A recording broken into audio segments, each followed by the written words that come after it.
Here for the most part.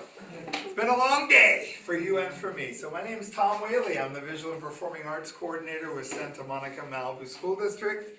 It's a pleasure to be here. I was invited by Felix, and so I made a little presentation I think will be helpful to you and inspiring, I hope. I'm a very open person. I'm not a kind of a, I don't know, professorial type. I'm more of like a bonding person, and I think that's been successful in my career, with my personality being one of the things that I think helped me with my career. So I'm going to do my best to go through this. There were some notes that I had that I won't be able to check, so I'll hopefully remember some of these things. But so the presentation is qualities of an ideal music teacher, and I'm Tom Whaley, the Santa Monica Malibu School District, the Visual and Performing Arts Coordinator. Before we start, can I just get a kind of a hands, let me know who you are. So all of you that are wind players, raise your hand. I'm hearing a wind or percussion. Okay, and choral folks? And strings? Okay, two, all right, all right. That gives me an idea. All right, let's go on over to the next slide and start right in. So, somebody helped me with these fancy things. I'm not a fancy PowerPoint person. So my background, just to give you, I think it's really important to let you know what happened to me. I'm much older now. I'm 60. I'm going to be retiring this year, actually. So it's pretty exciting. Yeah. Early retirement. 37 years I've been doing this. So when I was 18, I grew up in Rhode Island. I was a hotshot trombone player. My dad was a mailman, and he never went to college for music, but he was one of the best trombone players on the East Coast, and I learned a lot from him. I started playing professionally in 10th grade. At 18, I played with Tavares in New York at the Copacabana. Tavares, you might not know who that is, but they had a bunch of hit records, Disco Inferno and Heaven Must Be Missing an Angel. Only Takes a Minute, Girl? Never mind.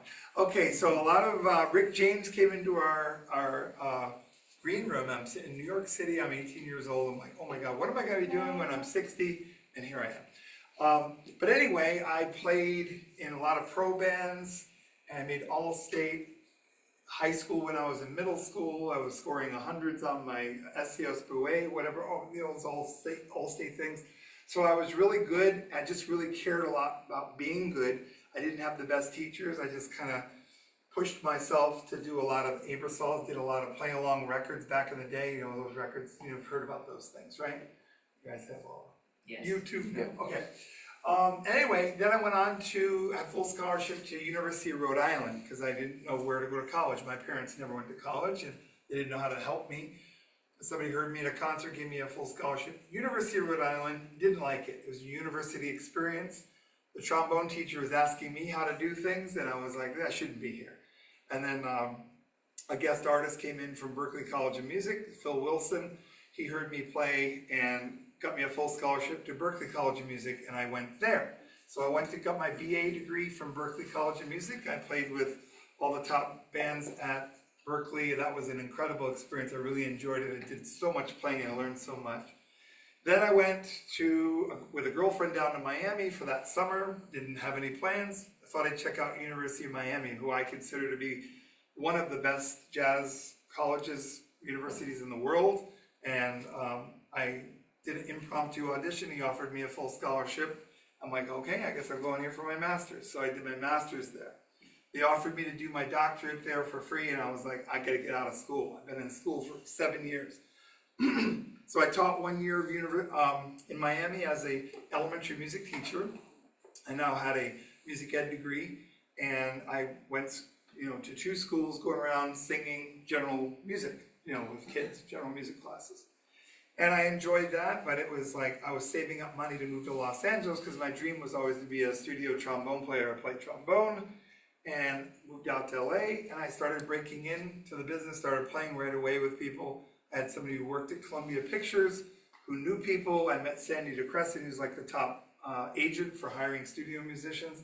If you don't know, getting into studio work is probably the hardest thing to do, probably up there with getting in the LA Phil or close to that.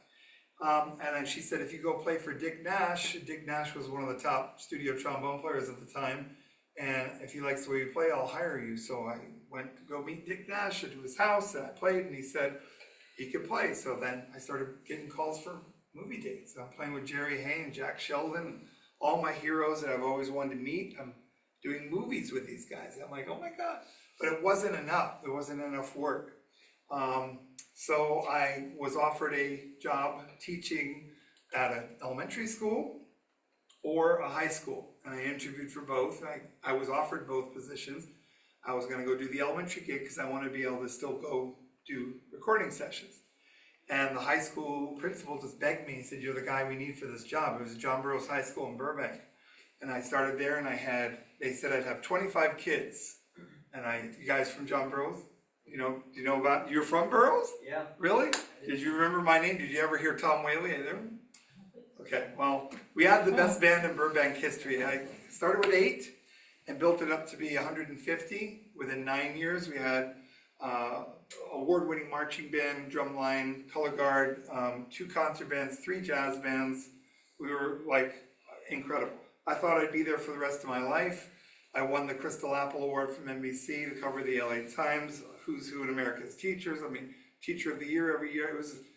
I never worked harder in my life than that job. And I thought I'd be there for the rest of my life, but then principals came in. My principal that I adored, that really, I love this guy, Tim Buchanan. He left because he was forced out by senior administration. And then the 2 principals, co-principals were hired. They were from hell. I mean, it was like, out of 80 teachers, 60 left. 60 teachers left when these guys came in. And when I left, they did a cover of the Burbank Leader, did a story about me leaving, and I said exactly why I was leaving. I just couldn't deal with, if you don't have the support as a teacher, you will quickly become frustrated, especially when you had it before, right? So that's my short version. I went and did a second master's in educational administration and a bunch of I went to 3 other colleges to get coursework done. So 8 colleges. And I went to Morro Bay after I left. Morro Bay, it was up in the Central Coast. I was there for 1 year. We won everything we ever went to. Fullerton Jazz College, first place, and John Burroughs High School, after me gone for 1 year, last place. We used to be first place in every jazz band. With me 1 year being gone, last place. Then I was interviewed for this job. In 2001, I was given this job as the arts coordinator, and I've been there ever since. And I'll talk a little bit about what I think I did there to bring success to that program as well. Okay, so let's see. Overview of the importance of music education in school districts, the things I would read in my notes. We all know about, why is music education so important? But what's important is for all of you, if you're offered a position, you're going to be advocates. You're going to have to be able to speak about.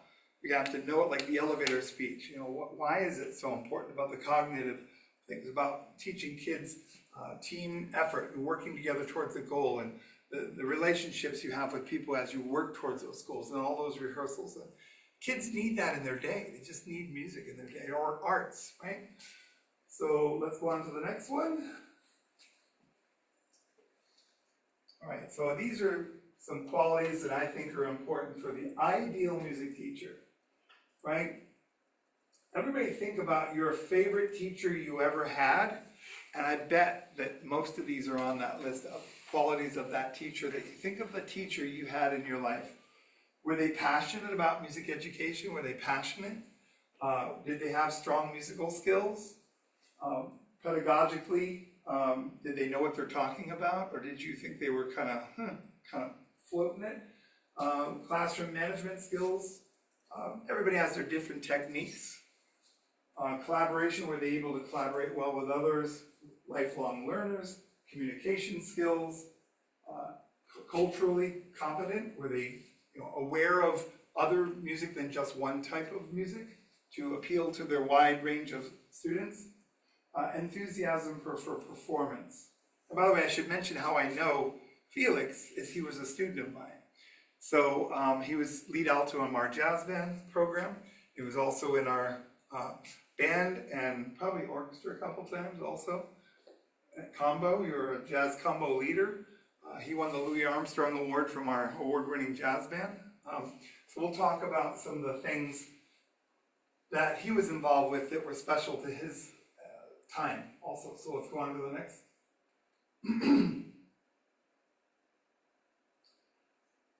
All right, commitment to fostering a love for music in students, hard worker. These are, when I interview people, I go through EdJoin, is where all the resumes come in, right? When we have a job opening, we have a ton of applicants, because everybody knows our district is probably the best school district in California for music education. At Santa Monica High School, how many orchestras do you think we have at Santa Monica High School? Anyone want to guess? Orchestras. 7. 2 full symphony orchestras and 5 other ones. How many concert bands? 5. 135 member marching band, second place in Southern California last year. 2 jazz big bands, 2 jazz combos, 5 choirs, mariachi ensemble. There is a music composition class now. It's like a music conservatory. And I will play excerpts at the end of this when you'll hear the quality I'm trying to describe. I can't describe it in words, you have to hear it. It's unbelievable. So when I get recommendation letters, and the recommendation letters are always their code. So if you get a recommendation letter from somebody, make sure it's from somebody that is going to speak really highly of you. So if somebody says things like, Felix, yeah, I know Felix was in my jazz band. He played in Jazz Band 1. He showed up all the time. He was a good kid. I wished him well. He was a good, that kind of stuff. Like, okay, they're not too excited about Felix. But if they say, this is one of the most talented kids I've ever seen in my career. This is one of the most dedicated, hardworking, inspiring teachers. I wouldn't hesitate to hire them again if I could. I'm so sorry we're losing them. That kind of stuff, I want that teacher, right? I've hired, there's 24 teachers, music teachers in our district, 24 in a small district, and I hired 21 of them, and they're damn good. I think they're better than when I started. They're ambitious, they're eager to learn from others, they're able to accept critique, feedback from others. So how many of you know of somebody you think is great, but when you try to get feedback to that person to make, they just shut it down? That's not somebody I want. I want to be able to, can they inspire, but also everybody, including myself. You probably guess what my shortcoming is. Can anybody guess? I talk too much, right? When I talk, when I teach, he knows, right? But there's a lot of good things you learn from my talking too much, right? But I try to stop myself and get to the music, and I do. I think I do a pretty good job. But I have to stop myself from talking too much. That's the biggest thing I see wrong with young teachers. They're talking a lot, and it's more about playing. Get the kids to play more. Okay, let's go on to the next one. Strong musical skills, proficiency in one or more instruments or voice, knowledge of music theory, history, composition, ability to lead ensembles and direct performances. This is, I think, last year. This was last year. Do you know who this gentleman is? You can't tell. Stanley Clarke, one of the world's greatest bass players. Played with Miles, played with Herbie Hancock. We're doing a 3-year residency with him right now, and that's me sitting next to him. The first day we brought him in, we were playing Spain that he recorded. He recorded with Chick Corea, and I'm going, oh my God. I knew we're doing Spain because he's coming in, but when I played the recording, I wasn't even the first thing you hear is a low bass bowing a note, and that's Stanley Clarke. So cool. And we brought in Gordon Goodwin, Bobby Shue, Bob Mintzer, all these famous artists. Wayne Bergeron's a dear friend of mine, Andy Martin, all these legendary players in Los Angeles. But to have Stanley Clarke in the room, that's the top of my mountain. I've never had anybody of that level. He's like a world-class leader. So when he's in the room, I reach out and I always look for people like this because I think I'm an inspiring teacher. I really do. But I know by bringing in somebody like that, it brings everybody's conscious level to an even higher level. All right, so let's go to the next one. By the way, that was the Samurai band room. Go back to that picture. You can't tell. That room is like 4 times bigger than that space. It's a gigantic room. It's like 10 of this room. I don't know, more than 10 of this room. And that's just the band. 1 and 1/3 of the rehearsal hall here. Yeah, it's massive. And then there's an orchestra room that big, and there's a choir room that big, and then you go upstairs into Barnum Hall that seats 1,250 people in there. Okay, let's go to the next. Pedagogical knowledge, understanding of diverse teaching methods, familiarity with curriculum standards and assessment practices, adaptability to different learning styles and needs. So this is, I started this program, the Mariachi program. This is our elementary students. This is elementary teacher, an elementary teacher, and that's an elementary teacher. The rest are students. We now have a middle school mariachi and we have a high school mariachi, and the program is growing. And this year will be the first year they participate in our district-wide concert. And I'm really excited to showcase their work.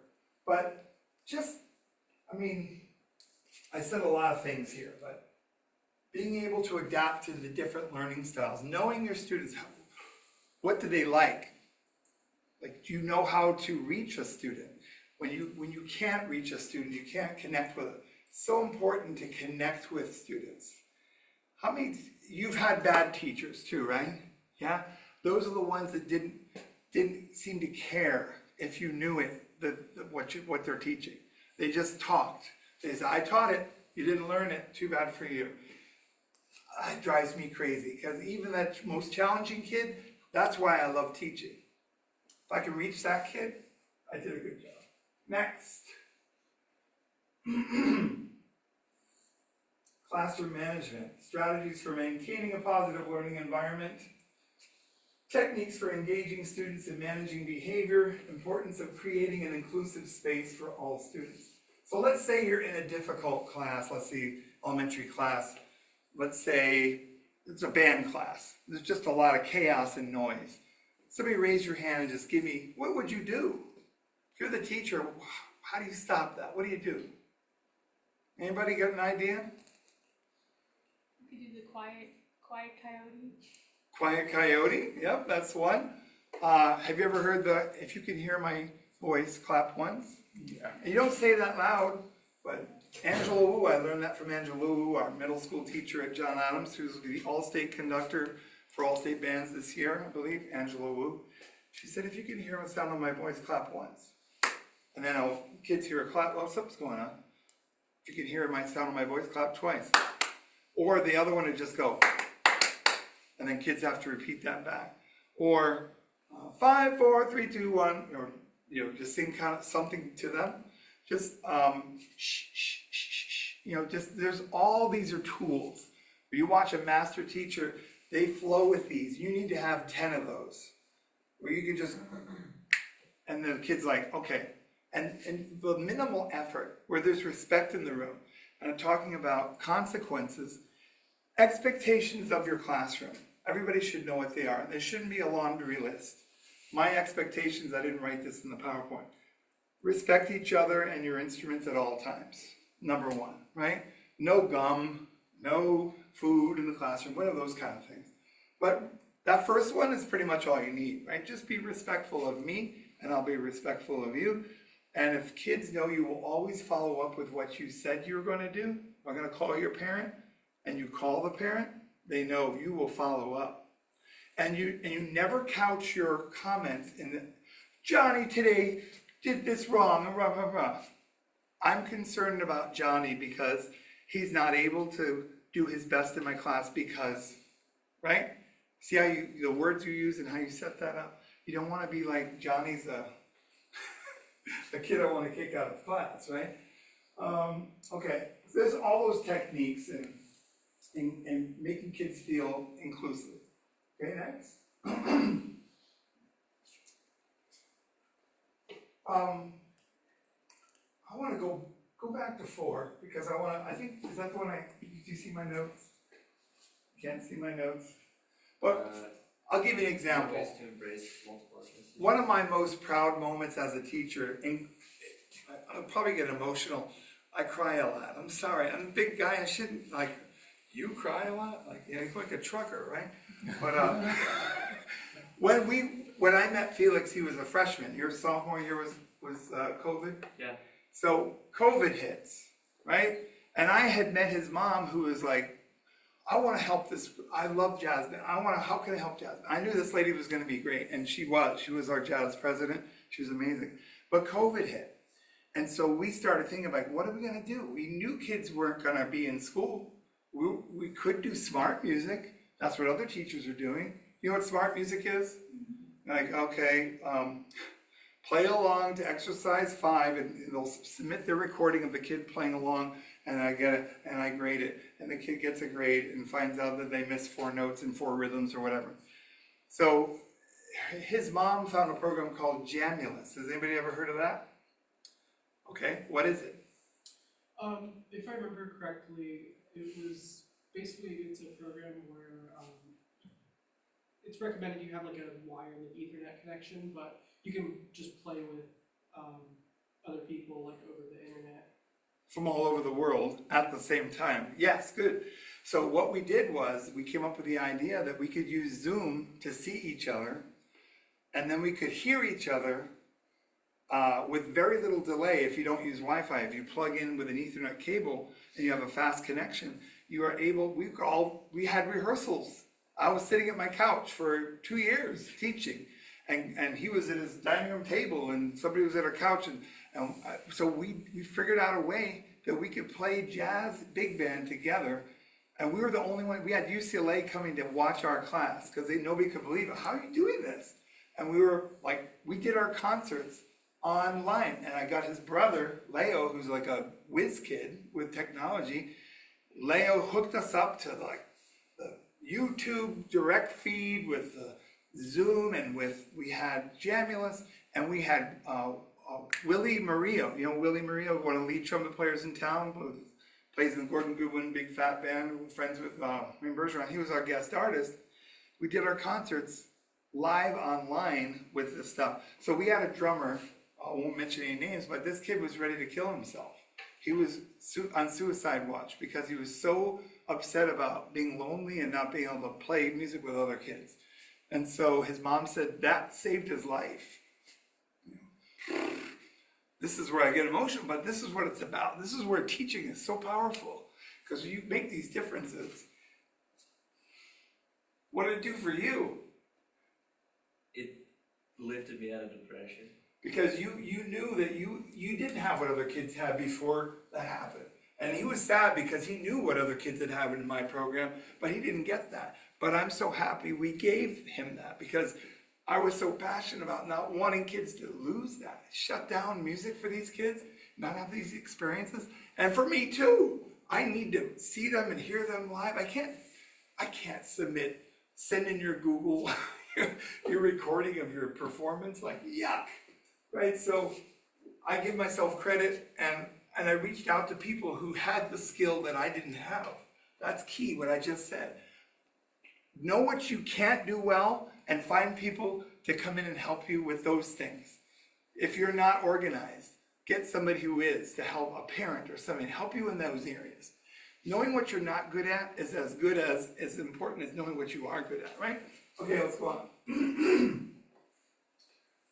So collaboration and teamwork, working effectively with other teachers and staff, involvement in school-wide events and initiatives, building relationships with students, parents, and the community, like what I just talked about.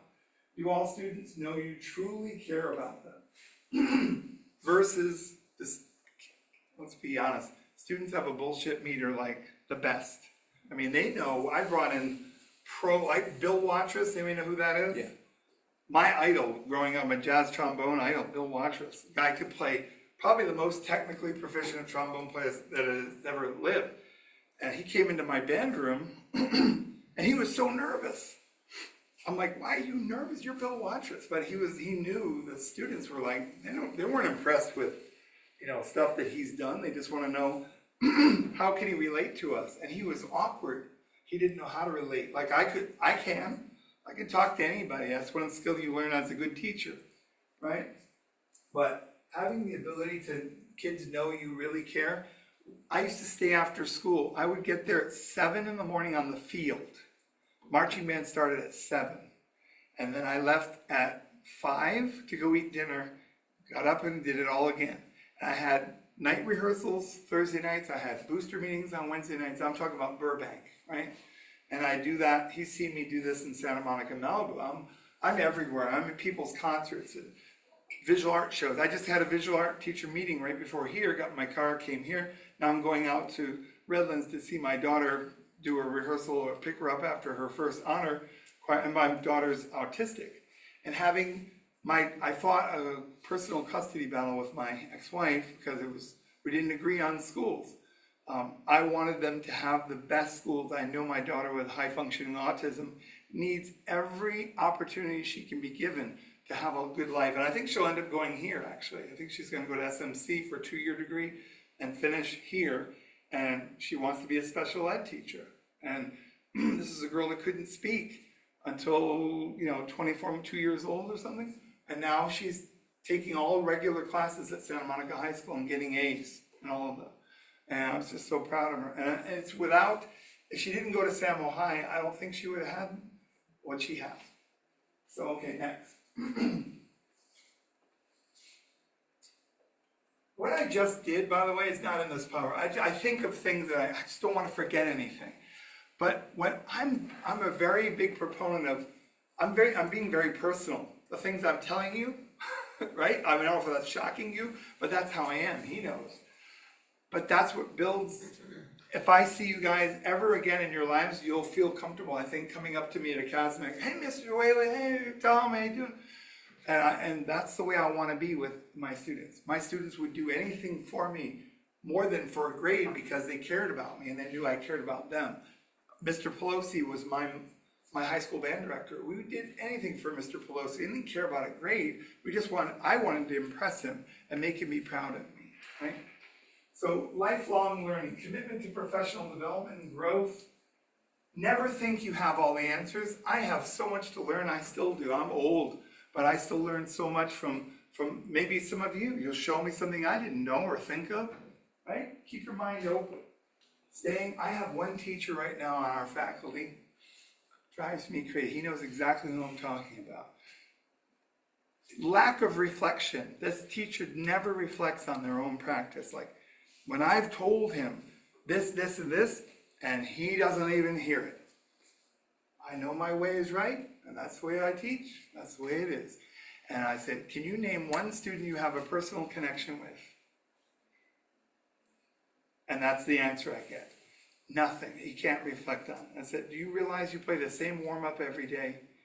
Every day you've never changed that warm-up? Do you know how mind-blowing, that's like mind-sucking, like of this poor kids that are in your class. And I have to do it as his boss. I have to give him that feedback. But if he doesn't want to change, then that's the way it's going to be. So just always please be reflective of your own practice. Staying updated with trends in music, seeking opportunities for collaboration and innovation, always trying to think outside the box. Listen to your students. Give them choice. I mean, I always made a big deal about there has to be a student leader of the jazz combo. My advanced jazz combo last year, every year we take first place in our advanced jazz combo last year by 7 points over the next jazz combo. So I was really proud of that. And it's the student leaders that I put in charge to have that experience. And sometimes I have to take a step back and let them make a mistake. Let them choose a piece of music they think is going to be cool and fun. And I tell them, I wouldn't do it because of this and this. But if they feel strongly about it, I'm going to let them do it. Because I care more about having them learn from the experience than having us do great sometimes. Okay, next. That last one was lifelong learners. Just always be lifelong learners. Just the joy of learning. It's like, how many of you raise your hand if you ever had experience where a teacher or you learned something that like you went, oh, I get it. And it was a great feeling. Raise your hand if you ever had that happen to you. everybody should be raising their hand. There must have been a moment in your life where you learned something like, damn, like, oh my God, I get it. I can't wait to relay that to someone else, right? So communication skills. So by the way, this is our district-wide concert that we do now outside, and we have a Greek theater at Samo High. We call it Samo High, Santa Monica High School. 900 students are in this concert. This is the jazz area. This is the sound guys. This is orchestra, 300 orchestra, 330 choir, and 300 band. They're not all there right now. And the elementary kids perform first. Then they do an elementary middle school combined with each of these areas. Orchestra, choir, and band. And then the band. So they each do a performance with elementary, middle, and middle high school combined, and then high school. And when you'll hear in a moment what the high schools sound like. When the elementary kids hear that, they're just like, oh my God, I want to be in that. Most people say to me to this day, I'll never forget the first time I heard jazz band was at Stairway, called Stairway to the Stars. This is the 74th year, this year of Stairway. My final year will be, I think, the 74th, 75th year. I did 24 of these concerts. We have the sound, to pay the sound companies, 12 grand for this concert. The bill for $70,000 to do this concert. This year's honor, we always honor somebody that's helped our program, or someone we're proud of. This year it's Senator Ben Allen, who is probably the most influential elected official for the arts in the history of California. Senator Ben Allen, he went to this high school, Santa Monica High School. There's the ocean right out there. But anyway, so here we are with communication skills. Clear and effective communication with students and parents, ability to convey complex musical concepts in an understandable way, importance of active listening and feedback. I've seen teachers in jazz in our school stand in front of kids and go, all right guys, this is your mixed Lydian scale. Here's your Lydian, here's your Ionian, Aeolian mode. These are really good for solos, so go practice these and you'll be fine. Right? So what did I just teach? Nothing. I just showed off. I know a lot of big terms that don't help you at all, right? But if you explain to a kid, anybody know what an Ionian mode is? What's another name for an Ionian mode? Major scale. Oh! And I go, now, and I tell them a fun thing, now go tell your mom you learned an Ionian mode today. And they're like, yeah. Or say it to your friend, like, a mixed Lydian mode. It's just a major scale with a flat 7, right? A mixolydian is a, right? Aeolian mode, what's another name for that? Minor scale. So you're connecting to things they know already, and then when you apply to Aeolian mode or minor scale is when you're soloing and improvising and you have a minor chord, minor 7. The first thing I think about when I solo on an Ionian mode or major scale is a major scale. I think of Ionian mode. That's right. What are the 3 most common chords in jazz? Major, minor, and dominant 7 chords, right? That's like 80% of what how many people do jazz in here? You know, I'm talking to, okay, thank you both. About 3 people for me. Anyway, you know what I'm saying? Make whatever use what you're saying to be effective. And then when you communicate with parents, many of my elementary teachers, I have 10 elementary music teachers. So in our district, every kid, when I was hired, this is something I did in our district, my biggest achievement. When I was hired in 2001, our elementary program was one of the best in the state. What we did was, we said, who wants to do elementary music? Who wants to be in music? It was band or orchestra, there was no choir. Choir was an after-school fun thing that PTAs funded. Yeah. I was like, that's weird. So then I said, wait a minute, we could, so it was a pull-out program. So all the rich kids said, I want to do music. So what happened was all the rich kids, I want to do music, and then we send band and orchestra kids got music. No choir, yet we had choirs in our middle schools and outstanding choirs in our high schools. We didn't have an elementary choir program. So I came up with this whole plan. What if we did music for all? And then a lot of the choir kids would do music, and then we wouldn't have to buy instruments for them, but they would have music during the day with choir. And it would help feed into those choir programs, and it would build that. So I piloted, this is something I recommend to all of you. If you ever have an idea that you want to try as a new teacher, pilot it first. That means try it out some way and see if it works. Before you go grandiose and do this big thing and it fails big, try it first in a smaller scale and see if it works. So I tried it at McKinley Elementary. I wrote grants for VH1, Save the Music, Mr. Holland's Opus Foundation, like $250,000 of instrument grants. And I put choir in there. And then we have 4 Title I elementary schools. And the next year I went, oh my God, I want to try that. So now I have 3 other schools trying it. By the way, it went great. Because what used to happen with our program was, at 8:30 at Franklin Elementary, where he went, Rich School, Mr. Rich over there, right? They would say, okay, it's time for clarinets and flutes to go to music class. So kids would get up and leave. The classroom teacher has 14 kids missing, right? And then 40 minutes later, they come back and go, now it's time for trumpets and violins. And then, 8 kids waddle out of the class. And now that poor classroom teacher is losing instructional time with all her kids, right? And half the kids aren't even getting music. Man, 2/3 got music, maybe a third didn't go to music. And imagine those kids. Usually our kids of color, to be honest, right? Our Hispanic or our Latino or our African American kids, they're sitting there in the class and they're labeled like, you can't afford an instrument. All that's happening. All those things under the surface are happening. Kids are feeling like, why can't I do it? Because I'm not rich? Because I'm, So what I did is I expanded this. So second year it was our 4 Title I schools. So I put general music. Every kid in our district gets 3rd grade general music. Every kid. With a certificated teacher for 40 minutes. So they start learning recorder. They start learning to sing. So they understand reading notes on a staff. So now 4th grade, so the 3rd year, sorry I'm taking so long to tell this. Every school had this. Because I got the district to believe in it and go, oh my God. So what happens now at 4th grade at 8:30? 8:30 at Franklin Elementary for 40 minutes. Those kids all leave their 4th grade classrooms to go to music, right? So now those spaces are available for instruction. Because the 3 challenges to doing what I do: time, space, and money. Where are you going to do it in the day? Where's the space you're going to teach all those kids?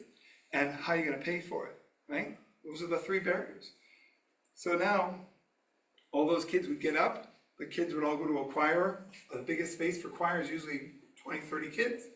And then there would be 4th grade, we did homogeneous classes, meaning you learn how to play the flute. Because if you try to put flute and clarinets in one class, it can be done, but it's not advantageous because you got kids learning how to put on a reed, and you got kids trying to figure out how to make their first sound on a flute. And you know how fun that is, right? Don't blow in the hole, blow across the hole. Okay, and you're going to read over here, you're in the key of B flat and you're in C. It's a mess, right? So what we did in 4th grade is and by the way, have Tom Whaley teach trombone. I teach the hell out of trombone. If I teach choir, I can teach choir, but it's not going to be like Jesse Gravel. So what I did is I hired teachers that specialize in those areas, and I assigned them to teach the instruments they love and can model and do a great job with. Have me show off trombone. Every kid's going to want to play the hell out of trombone. Have Ryan Rolls play the trumpet, whatever. And so those are the things I did. And then 5th grade, what happens is all those kids have some skills, and they can now go into woodwind classes, brass classes, bigger classes, or they can be in a small school. They can be a winds class, strings class, violin, viola, cello is what we teach, or choir. And then that feeds up into our middle and high schools. And what you're going to hear in a minute is the end result of that. Because what I did was, our enrollment, like every school districts, are dropping in enrollment, including ours. When I was hired, we had 13,000 in our district. Now we have 8,500. And we're still at the same staffing. I've never lost a teacher. They've tried, but I'm a bitch. Don't try to cut my teachers. No, I say we have more student-teacher ratio than any teacher in this district. Why are you cutting music? And they know in our district, if you cut an elementary music teacher, if you're on the Board of Education, you will not be reelected. You're done. You're done. So that's kind of, I have people like his mom is one of my strongest advocates. she could say things at board meetings that I could never say. I'd be fired. I was almost fired a couple of times because they were thinking, did you have something to do with this? No emails, no. But anyway, so that music program I think is considered the model for the state. And now that's why we have 7 orchestras, because before I did that, we had 3. And we had 1 orchestra director, now we have 2 at the high school. Because of my long range, my passion, my vision, all the things that I want to do, right? Okay, let's go to the next one. So what I'm saying to you guys, do you think I ever thought I'd be a visual and performing arts coordinator when I was your age? Probably not. And so don't think you heard me say this when you're young, like you're going, okay, start by being a teacher, doing a great job wherever you're hired. Knock it out, because your reputation of how well you do there is going to affect where you go. And those memories you build with those kids is going to be effective for your lifetime. Those people will talk on your behalf later on. Okay, cultural competency, awareness, appreciation of diverse musical traditions. You're all learning about DEI, right? You know that. Everybody knows what that is? What does it mean? Diversity, equity, and inclusion, right? Integrating multicultural perspectives into the curriculum, fostering an environment that respects all backgrounds. That's our high school mariachi teacher, Daniel Herrera. He's a rock star. When you are working with students and they know that you care about their background, like you choose, he knows how much Latin I do in jazz band. I mean, most high school jazz directors, they're doing swing, they're doing funk, rock. I love Latin. I mean, I was in Miami for 3 years. I just love playing salsa. I love all kinds of Latin music. It's very important to reaching out to kids. And Latin is a big word. I mean, Afro-Cuban. I mean, this is Guatemalan music and Mexican music. It's just like, it's massive. There's so much to learn there. But also, one of our teachers did something that widened my horizon. He only did a concert with female composers and arrangers. My mind was like, damn! Like, that's so cool. Like, all those girls, how many girls grow up and think all they see is a dude's name all the time there? A guy, Alfred Reed, you know them all, right? James Swearingen, you've heard James Bocook. I mean, you've heard all these names.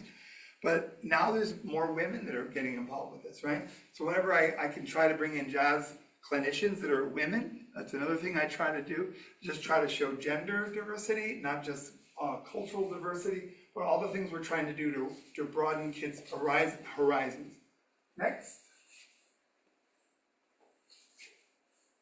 Enthusiasm for performance, encouraging student performance, participation in performances, organizing concerts, recitals, and competitions, importance of showcasing student talent and growth. So these are just some of the programs we offer in our district. So our district-wide concert, you saw all those elementary kids, they all have to audition to be in the elementary honor orchestra, choir, or band. They have to play 2 major scales, they have to do sight reading, they have to play a solo.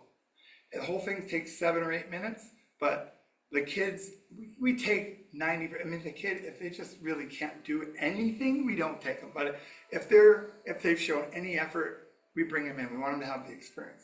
But we don't want to put a kid in who's gonna not be able to do anything just because, oh, you made it, and the kid's just miserable and knows he or she shouldn't have made it in there, right? So that's what we do with elementary. They have that experience at that young age, that audition, and they're so proud, and they think, I'm good at this, right? And they get to play with all the other best kids in the district for elementary, and then our middle and high schools, who are our top ensembles, are featured at Stairway.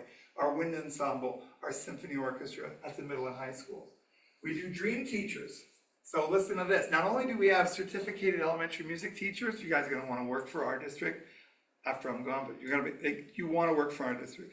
Dream teachers means that our 4 Title I schools and our middle schools have people that are like college graduates with master's and doctorate degree and performance degrees, and they don't have a job, but they want to go work and help, so they come in and they help the teacher. So when I started, kids from Franklin and Roosevelt, our rich schools, always did extremely well into the elementary honor groups. They all got in. I'm like, what are we doing about our 4 Title I schools? How can I equalize the rich kids getting private lessons on the north side of town And our kids, many of our Latino kids or kids of color that don't have those things, they don't get in. I said, I'm gonna hire teachers, they're dream teachers for dream, strings, and voice. So during music class, they'll say, can you please go take Jose out here and whatever the kid's name is, say, help him prepare for this, help him with his major scale, give him that mini private lesson, help him do a better job in his soul. You know what happened? Edison Elementary is our smallest Title I school. They kicked ass. They have more kids make it into elementary honor, orchestra, band, and choir than even Franklin, our biggest school that has 900 kids. Little Edison, almost every kid couldn't wait to be in there and audition and get in because of the DREAM program that I put in place, right? In addition to that, I'm gonna skip to, well, we have Bergman lessons. This lady donated $1.2 million to our school district because she believed in our music program. Some rich lady named Peggy Bergman. So 200 kids every year get free lessons, 18 lessons a year. 200 kids get those free lessons. So we have DREAM program. This is only for kids who qualify as SED. What does that stand for? SED, socio-economically disadvantaged students. The kids that apply for a free or reduced student lunch, those are the kids that get those free lessons. So we're doing so much to change what society has given these kids, to give them the way up and out of their poverty or their situation, right? So those kids, Bergman lessons. We have mariachi, we have music composition, we have jazz after school. I implemented this after school. I didn't want to try to have jazz competing with our wind ensemble and our orchestra and our choir. I wanted to have those kids have another experience afterwards that was really great. So the kids now, I set it up so Santa Monica College gives them free college credit. So they go into jazz band, they go after school. He got, how many units? 8? Yeah. 8 free units of college credits for nothing. It's free. And I get paid by the college, and now that I'm retiring, this is good shit. So I'm getting an extra supplemental retirement. So think about this. When I was doing my band director thing at John Burroughs High School in Burbank, the guy from LA Valley College, the colleges get more money if they have lots of students enrolled in their programs. So he said, can we name a class called rehearsal class and have all your marching band kids sign up to be students in LA Valley College, and we'll hire you as the teacher, even though you're already teaching that for the high school? So I was like, I probably should admit I did this, but they said it was fine. So it was 130 kids. They got a lot of money, the college. They paid me to teach the class I already had to teach.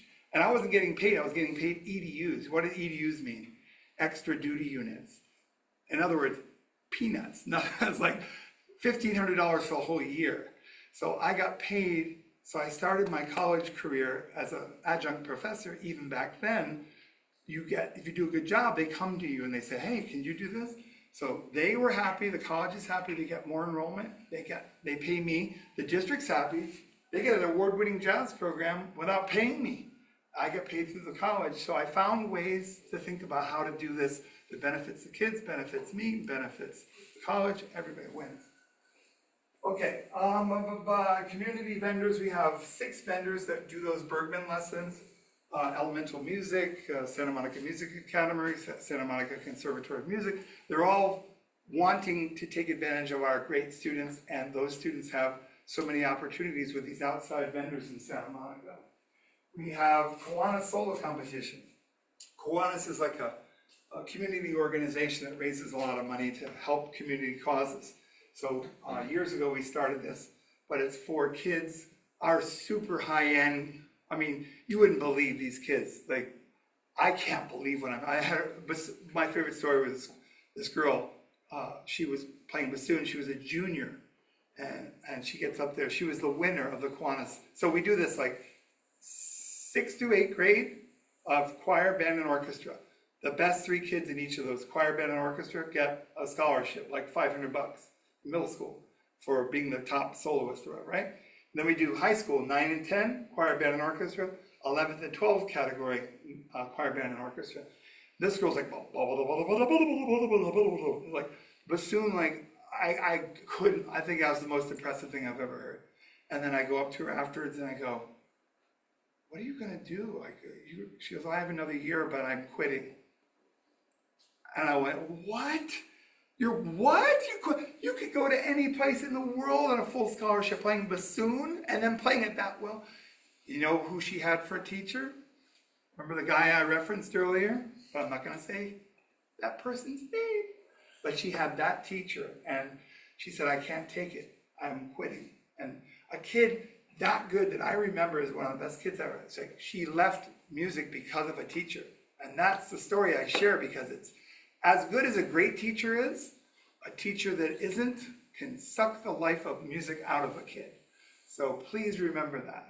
Passion, right? So, solo, these kids walk out of here like $700 scholarships, and the community loves it, the kids love it, the parents love it, and those kids just work so hard to prepare for those. But those are the super high achieving, crazy, over the top kids. Colburn School, you all know what that is? Downtown LA, he was in the Colburn Jazz Band, for example, and also my jazz band. So, what was the guy's name? Lisa Card. He would benefit from my training. Those kids would go play for him, and then I would benefit from what he learned, Felix learned from him, bring it back to jazz band.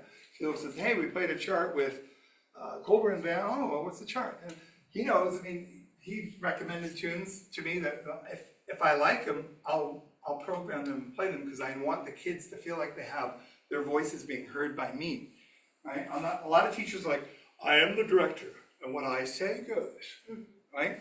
And that goes, I have pulled that card a couple times, to be honest, but I also want to show that I listen to the students and what they want to do. Summer music camps are really important, and all-state and honor groups. We have more students that make it into all-state. We had 53 kids last year make it into the all-state orchestra from Salem High alone. 53. That's like a quarter of the orchestra, right? Who sends 53 kids from their high school, right? It's crazy. All right, next. So by the way, did you notice the word enthusiasm? Am I enthusiastic? When I applied for my job, this job, there were 25 applicants. And I cried when I got the job. I couldn't believe it. I was like, I cry a lot. But anyway, it went from 25 to 5 to 2. And then I remembered schmoozing the lady that was checking us in. Her name is Marilyn Labrie. She retired a couple years ago. And I said, what's the other guy like? And she's like, well, he wears a suit. He plays tuba. He's kind of straight. You're funny. You just be enthusiastic. Just be enthusiastic. Just do it. Good advice.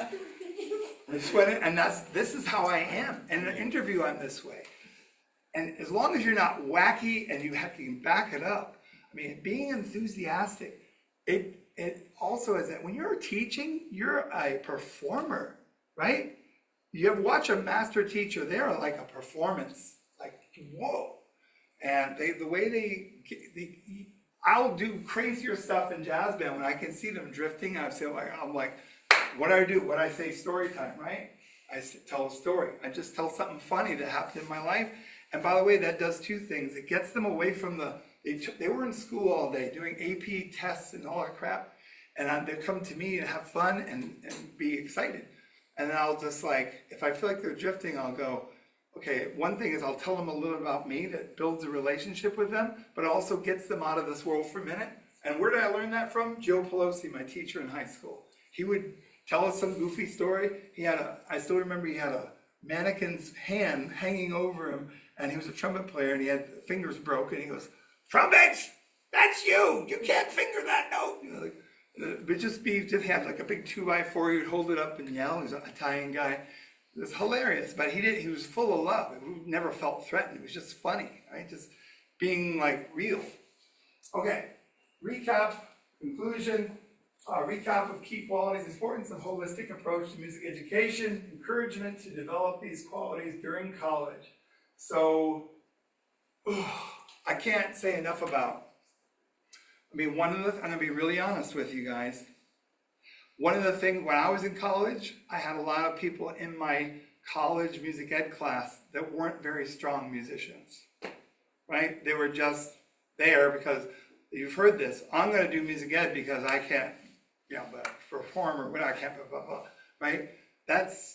I don't ever say that. Please, even if it's true, don't say that. One thing that drives me crazy is when, and I hope I don't offend anybody here, but I'm just so real right now. When I hear kids say, I'm gonna go get a performance degree. Like, I go, why? And my parents said to me, you wanna go into music? You can, but you must get a music ed degree. You must get a degree you can get a music composition class, you can get a music composition degree or a music business degree, whatever. But performance degrees are worth almost nothing. Because if you're gonna be hired by an orchestra, it's great that you studied with somebody at some university, that's good. But what do they care most about? Who is your private teacher and how the hell do you play? You play your ass off and you studied with somebody great, you could go take private lessons with Amanda Walker or somebody in our, some great teacher, and that you get the gig in an orchestra or whatever your thing is. But being a music educator, just be as strong as you can musically and push yourself to be as good as you can be and be realistic with what your skills are and look for a job that fits those skills. Because then you'll be like, I've seen people with elementary level abilities, but they want to go teach high school. When I play my trombone, I'm good, right? Kids know when I play, they go, damn. Like it gets their attention. And if without my playing, I couldn't teach. I have to play. I can sight read everything. I can sight read lead trumpet parts, Barry parts, just transpose on sight. I can do all that stuff. I read my ass off. That's my best thing is reading. So, and I can improvise pretty well too. But that's my thing that I find helps me is being a good player. But I've seen people that are great teachers that aren't great players. They're just great teachers. They know how to teach. I've seen kids go take a lesson with Wayne Bergeron, who I think is one of the best trumpet players that's ever lived, and then they go study with somebody else over here that's just can relay the information better. I've seen the kids get better than being with Wayne because Wayne inspired them, but this person might have, and Wayne would tell you this if he was here, and we're good friends. He would probably say what I just said. There's great teachers and there's great players. Wayne is both, but you know what I mean. Great teaching is great teaching, okay? Passion for music teaching, for music and for teaching music, enthusiastic, strong musical skills, knowledge of proper pedagogy, connection with other experts. This is really big. If you know people from college or you know people in the industry that are really, and you'll say you're starting let's say, when I started my first job, there was 25 students in my band. There was 8 on my class list. How was I gonna fill 5 periods? You know what they did to me? They made me teach psychology class. Because I took a lot of psychology classes in college, I guess. Oh, you can teach psychology. They try to fill your periods with something because they didn't have kids yet. So I would go out on the upper field during lunch with a bullhorn and everybody goes, who's that crazy guy? I was like, join the band. And the kids were like, hey, he's really good, he's really funny. And 10 more, 15, 20 more. And the guy's like, you're Pied Piper, you got all these kids to join band. But I was doing an in-school suspension class. All the kids that were the toughest kids in the class, they sent me to the cafeteria where they had like 5 the first week. By the end of the semester, I had like 60 of the toughest, roughest kids in the school. And I kept, those kids were happy because I would do this with them. I would talk with them, like be real with them and talk about what is you want to do when you grow up? What do you want to, and some kids like got out of that class because they were like, I can go back and do better, just inspire them, right? So I mean, be prepared because if you're starting at a school like LUSD or something and it doesn't have much of a program, it's going to be all on you. You ever watch all these movies like Mr. Holland's Opus? You've seen them? Have you seen this movie? You've seen it. When I was a kid. Okay. Well, my students, when that came out and when I was a band director there, they all wanted to take me to see the movie. And I watched it first because I heard it was emotional and I bawled my eyes out. I can't watch that movie without it's so inspirational and so, it kind of to me summarizes what a music teacher's life, the ups and downs of the life of a music teacher. Because his dream was to be a composer and he never could get it off the ground because he had a kid and all that. His kid was born deaf and there's a whole story about that. It's Richard Dreyfuss. And it ends up being, he's a very successful teacher. But all the kids he knew through the 60s, the 70s, the Vietnam War, all those relationships with kids. It's a very good movie, Mr. Holland's Opus. Okay? All right, so going on, we're almost done. Classroom management skills, these are all the things you need. collaboration and teamwork, lifelong learner, communication skills, cultural competency, enthusiasm for performance, and what's next? Probably questions, conclusions. The videos. The videos, yay! Okay, here we go. I don't know if the audio will work. I don't know if this is gonna work, but this is, let me tell you what this is. So this was last year, this is Jason Aiello. I hired him. His master teacher was Joni Swenson, who's the best teacher I've ever had. This orchestra has performed all over the world. I've been to China with him, Austria, Prague, Germany. This is what they do this. They have students edit these films. This is, what is this movie? What is that? Avatar. The Avatar, right? But listen to about, I don't know, 2 minutes of this. This is in Barnum Hall. This is at our high school. I don't know if it's gonna work. When you push the video? No, click it. Yeah, I clicked it. Double click it.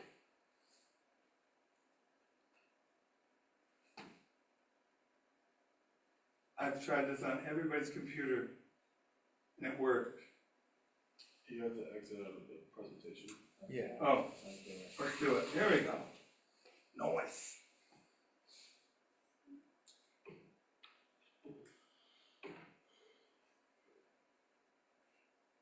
Are you kidding me? Go to the next one. Video. This is Carnegie Hall.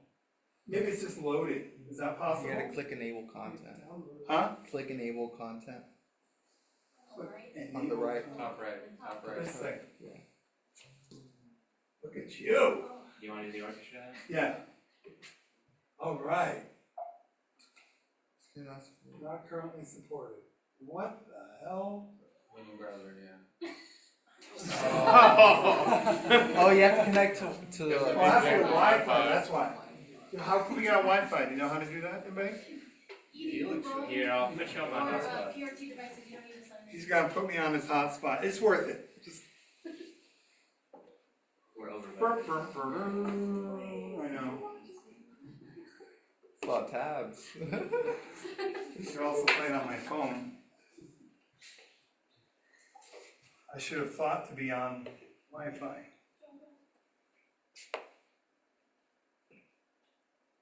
The students edited that video. Oh, there we go. That's just like 1 minute of each one of these 3 clips.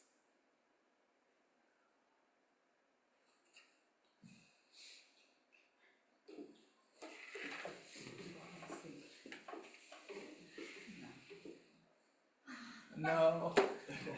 He's trying them later. Please try. What about, whose phone is this? Is that yours? Yeah, I think Use use portable devices.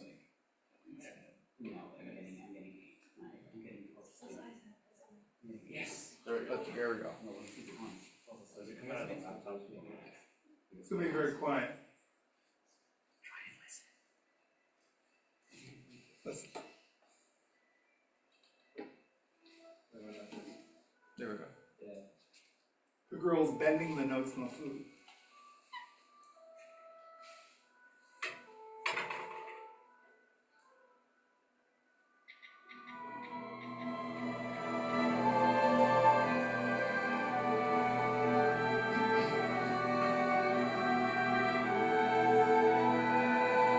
Kids edited all the films. And we had Michael Giacchino come in and conduct.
do it justice.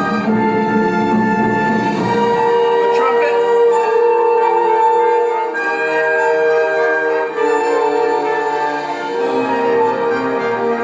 So then, the next one is Carnegie Hall with the wind ensemble.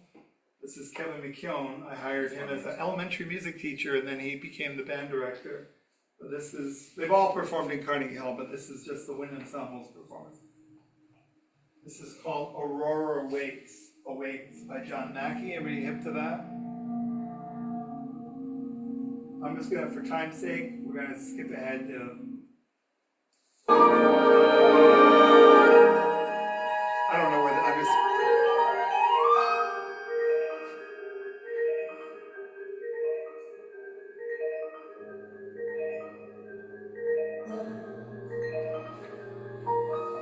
Each one of these are $12,000. I mean, the money on that stage.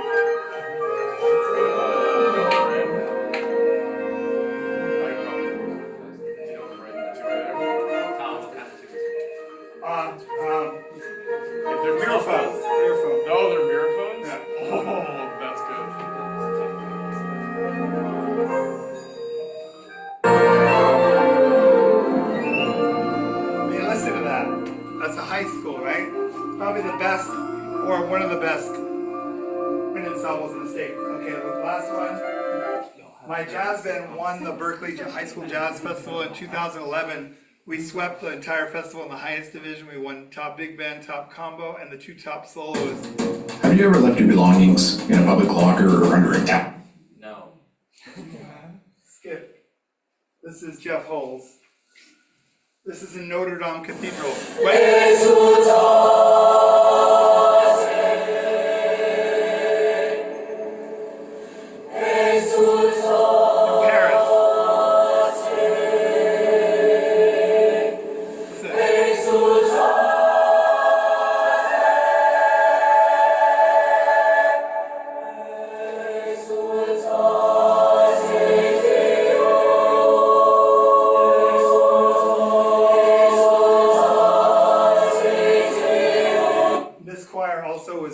On the news because only one performance after this, the fire in Notre Dame happened. They were there, Notre Dame, when they were there. They arrived back in the US and they found out that Notre Dame was burned. After 700 years. Woo! But anyway, that was, they've been there many times to Paris. They performed in all the top cathedrals, and he also sends more students to all state choirs and orchestras and bands, and I've had my jazz students been lead players in the all state jazz band. And I think, was there anything else after that? I think that was it. I think it just says Q&A. Okay. So, sorry I went over, but I hope some things I shared with you were helpful, inspiring. I hope, I always want to try to inspire. I came here. It took me an hour and a half, I think, to get here. I used to do that drive every day, but I mean, I'm like, why am I doing this? Because I cared about him. I like this guy, but I also want to make sure that if I can try to relay some of my passion and enthusiasm and hope and future, and being a music teacher is, I think, the best job in the world. I mean, I was like, I loved it. I mean, I love it, and I love it. It's just like, on Facebook, I have so many friends and people, and then they write to me and tell me a story or something I did or that changed their life or helped them. And what does that do to you? Like, because you do your job every day, you go to work, you did your hours or whatever, work in a bank or something, I don't know, selling insurance. But it's like when you change kids' lives, you have a memorable performance. I could tell you stories of performances we did for the World War II veterans, where we did a tribute to American veterans, and like, oh my God, the mayor of Burbank was blubbering like a baby. He couldn't even talk. He was like, he's a veteran. And it was a tribute. These teenagers were paying tribute with Carmina Burana to them. Like, oh, and those kids have so much respect for veterans because of that performance, right? So I didn't cry. I did it. Any questions? Yeah, Just for my own personal thing, how do you know Jim Fosha? I see on your Facebook that you're friends with him. Jim Fosha, he was the director of Hamilton Yeah, High he's School. my director. Yeah, great, and before him it was Dan Taguchi, and before him it was Sid Lasang. Sid Lasang, correct. Hamilton High was always one of the leading jazz bands anywhere. When it was always Hamilton, Hemet, and Hart were the three back in the 90s. George Stone was at Hart, one of the most incredible directors I've ever met, and Jeff Tower was at Hemet, and Sid was at Hamilton. And so Jim, when I was already in this job, he was kind of there, and then he retired. So when I need somebody to sub for me, I bring in. I was in the Philippines a couple of weeks ago, a month ago or so, and I brought him in to be my sub.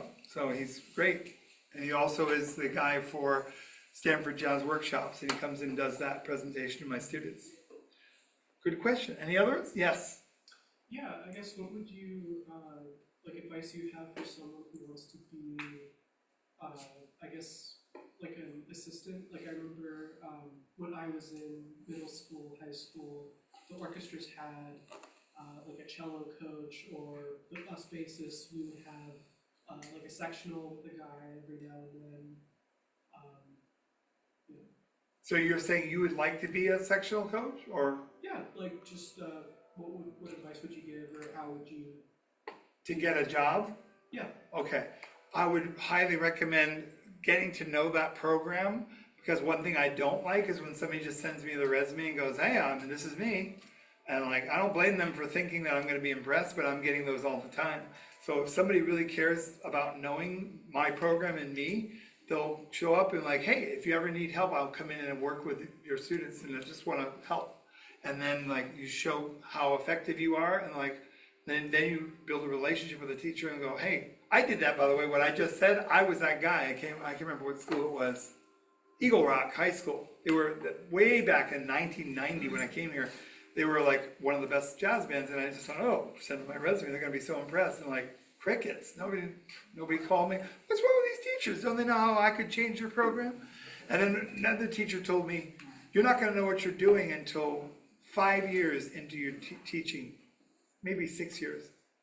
And I went, right, 5 years is gonna take me? And it was like 6 years until I knew how to run a booster club, how to order my music in time, how to plan out my calendar every year, how to run, communicate effectively, how to do my grades faster, all the things, technology. There was so much I needed to learn, but that's what makes it great. You will learn a lot, but give yourself some time and you'll get it. But just don't stop trying, keep pushing, don't give up, right? I hope that answered your question. When you say get to know the program, as in just like show up to performances? Or...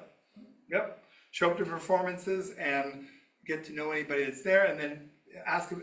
You get a call, say, hey, look, I'm willing to give lessons. Here's my resume. That doesn't hurt, but to go the step further and show that you care about the program and you're invested in that a little bit. Any other questions? We are unfortunately out of time. I know a lot of places to be. I'm very sorry, but I thought we had another hour. Just kidding.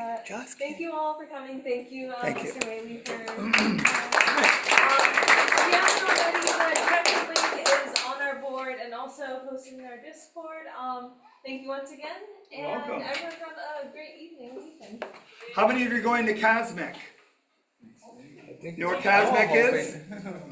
It's the statewide music educator conference. It's gonna be in Sacramento. I hope I see you there. I'm gonna go. I sometimes don't go, but this year being my last year in this position, I really would like to go. So I hope I see you there. And if you do see me, come up and say hi, okay? Good to meet you all.